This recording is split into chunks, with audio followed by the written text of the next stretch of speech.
everybody. We are back with round two of incorporating double strokes into our fills. If you remember in the first video that I did, which I put up last week, we talked about only doing accented notes on numbers and ands, right? If we're filling in all of the 16 notes, one, e, and we're only putting the accented notes on numbers and ands. And the reason for that was that it gave us only right hand accents. And so we only had to move our right hand around the drum set when we were kind of working on these things. Today, what I want to do is you start using e's and uhs as well as numbers and ands. And so e's and uhs are going to involve moving the left hand around the kit. Now we'll talk about a little bit of limitation that we have when we move the left hand on the full kit. But for right now, what I want to do is the same idea as what we did last time. We're going to start on the pad, and we're going to use, we're going to just kind of work these out on the pad first, and then we're going to stick them on the drum set. So the very first one that we're going to do where we start incorporating the left hand is we're going to do a dotted eighth and a 16th on one and then a dotted eighth and 16th on three right? So it's going to sound like this. 1, 2, 3, 4. 1, 2. All right. Then we fill in all the 16th notes again, just like last week.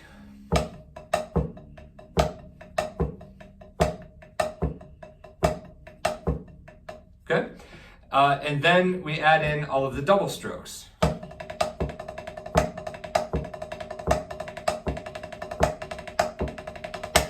All right, so that is the first one that we're going to do. I know I'm going through this a little bit quicker this week than I did last week. So anybody who's, maybe you're watching, this is the first one that you've watched, maybe go back and check out the other one. I take a little bit more time and kind of explain what's going on, but that's the basic gist of it, very quick version of it. So that's the first fill that we're going to do. The second fill that we're going to do is going to be is basically a series of dotted eighth notes. So it's going to be 1 and E 4, 1 and E 4. All right. So then we're going to fill in all of the 16 notes. So we get 1 and E 4. All right. Now we add the doubles.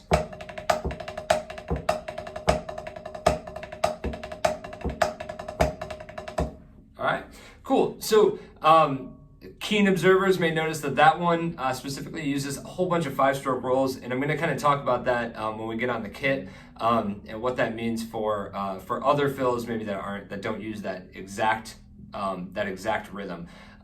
So those are our two fills, and again, I want to recommend that everybody checks out the book The New Breed by Gary Chester.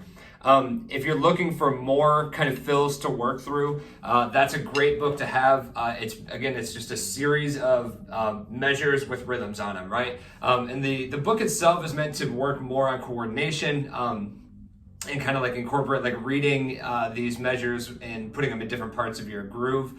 But it's great for this kind of stuff too. That's a really versatile book, and you can use it a million different ways. I use it over and over and over again when I'm working on swing grooves or rock grooves or funk stuff or fills, or the list goes on. So I can't recommend that book enough. I'm going to make the switch over to the drum set here, and we're going to talk a little bit about how to move this stuff around. Cool.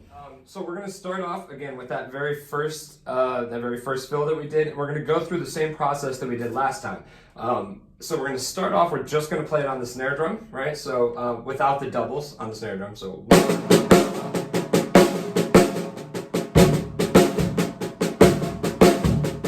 Right. So just 1 3 Now we're going to add the doubles back in.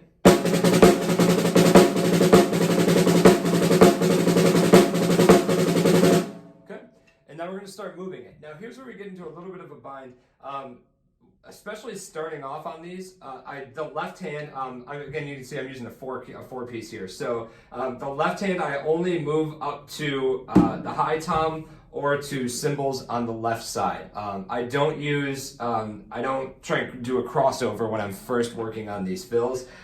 Really just for for the sake of like trying to get the movements down. I don't want to have to worry about trying to do crosses and stuff like that too. It's super hip, it's fun to work on, and I definitely recommend doing it eventually. I just think when you're kind of first learning this groove, the best thing to do is kind of really work on the basics of it and then build it up. So again, the left hand can hit basically anything on this side of the kit. The right hand can hit anything in general, right? So we're gonna start off, again, we're gonna play one measure of groove. You can do one measure or 3 measures of groove.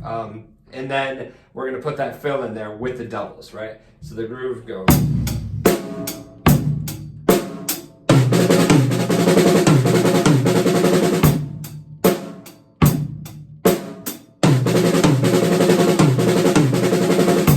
Okay, so that's the very first one, and then I'm gonna move the right hand down to the floor tom. Then again, we can use cymbals, so we can do bass drum and cymbals. And so I'm going to kind of go through the process here real quick. The left hand I'm going to always put on the high tom for right now, and then I'll talk about that again in a second, right?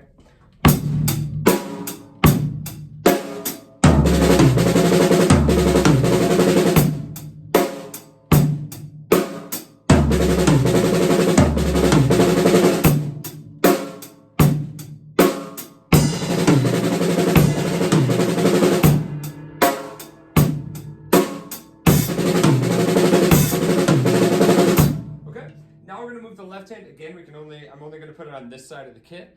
So I can do left hand on the bass drum and hi-hat, or left hand bass drum crash cymbal. All right.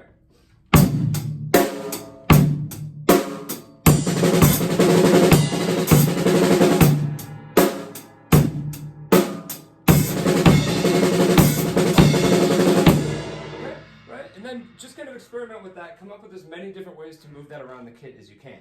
Cool. So now the second fill was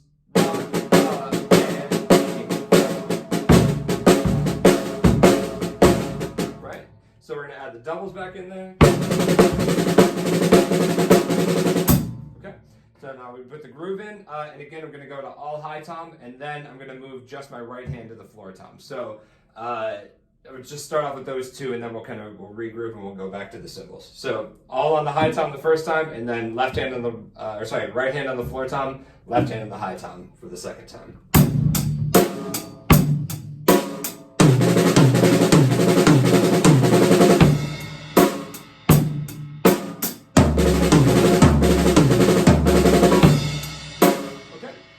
Now I'm going to do right hand on the ride cymbal, left hand on the high tom, and then I'm going to start moving the left hand around to cymbals as well.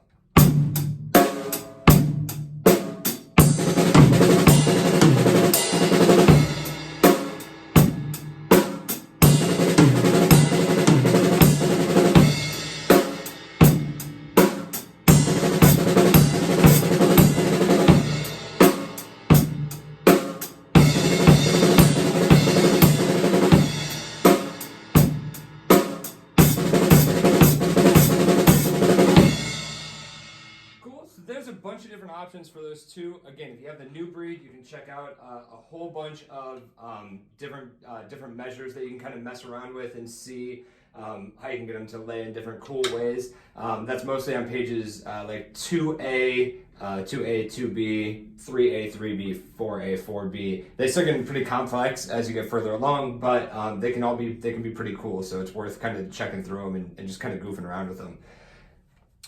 All right, so like I said, we're also going to incorporate, I wanted you guys to take note of the second fill that I did, that it incorporated a bunch of 5-stroke rolls.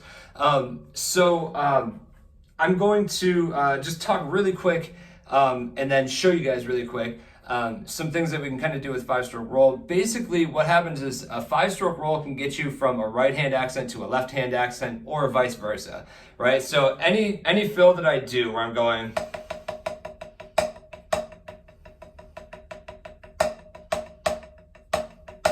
right? Anytime I'm going from right to left with just 2 notes, 2 16 notes on the snare in between, I can put a 5-stroke roll in there. So I can go.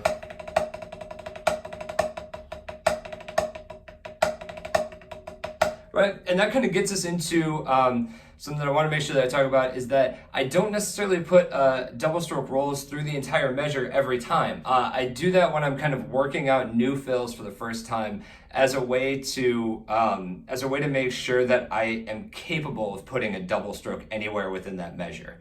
Hopefully that makes sense, but I want to make sure that given the desire, I could put a double stroke anywhere that I wanted to, and then I start to take them out as I'm kind of working with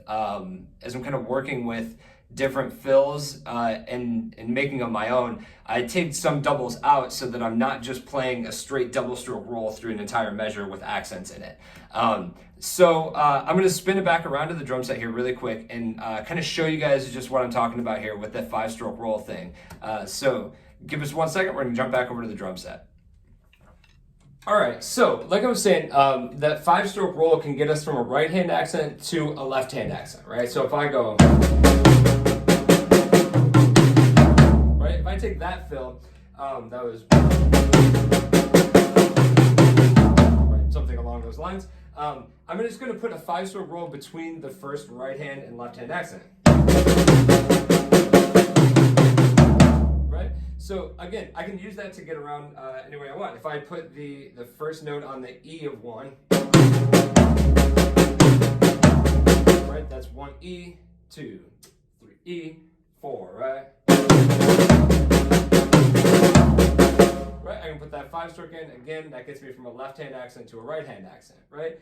So that kind of opens up some more doors for us where we don't feel like we have to fill in, again, all of the doubles all the way through the measure, right? So one of the ways that I use this, if you watch the very first video on double stroke rolls, the one that I put out last week, I use it between the ride cymbal and then actually an accent on the snare drum. So it's a right hand on the ride and then a left hand on the snare drum.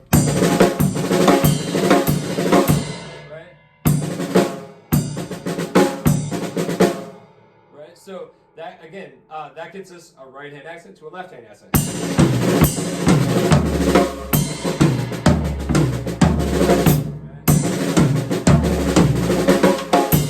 So I don't necessarily have to fill in that entire measure with double stroke rolls, but it can add just a little bit of spice to what I'm kind of doing with those double stroke rolls, right, or with that fill. All right, so just like with the 6/8 shuffle groove video that I did the very first week that I did this, I'm going to say the same sort of disclaimer. Don't expect to watch, two 10 to 15 minute videos that I put out and be able to rock a whole bunch of crazy double stroke roll fills.